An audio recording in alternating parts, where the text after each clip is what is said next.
नमस्कार दर्शक बंधु जय जगन्नाथ। यही भिडियोटी बालेश्वर जिलावासी मानक पई बहुत ही गुरुत्वपूर्ण अटे कारण बालेश्वर जिलार समस्त ब्लॉक पई भीमभोई भिन्नक्षम सामर्थ्य शिविर अनुष्ठित होगा पई जाउची। तेबे प्रत्येक ब्लॉक पई अलग अलग तारीख रहिछि। तेबे आपण माने निर्दिष्ट तारीख रे निजर ब्लॉक रो हेडक्वार्टर रे आपण माने पहुंचिबे। जदि आपण मानकर घरे कोनोसी विकलांग पिला थांती तेबे सेमानकर सर्टिफिकेट करिया पई आपण माने नाना प्रकार असुविधार सम्मुखीन होतांती। तेबे आपण माने विकलांग प्रमाणपत्र पाइबा पई आपण माने सेही दिन अर्थात आपण मानकर ब्लॉक वाइज आपण मानकर तारीख मु मोबाइल रो डिस्प्ले रे देदेबी। आपण माने सेही दिन निर्दिष्ट तारीख रे आपण माने 4 कॉपी फोटो सहित आपण माने निजर आधार कार्ड सहित एवं जो माने की पुराना भाबरे आवेदन करिथिबे किंबा नुआ आवेदन करिया पई चाहुथिले मध्य आपण माने निजर आधार कार्ड सहित 4 कॉपी फोटो सहित निजर ब्लॉक रे आपण मानकर उपस्थित रहिबे।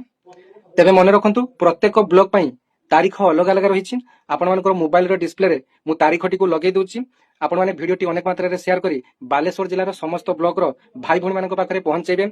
जो मानकर की निहाती आवश्यक जो माने की भिन्नक्षम सर्टिफिकेट पई बहुत हैरान हरकत रे पडुचंती। तेबे भिडियोटी अनेक मात्रा रे आपण माने शेयर करिवे। धन्यवाद। जय जगन्नाथ।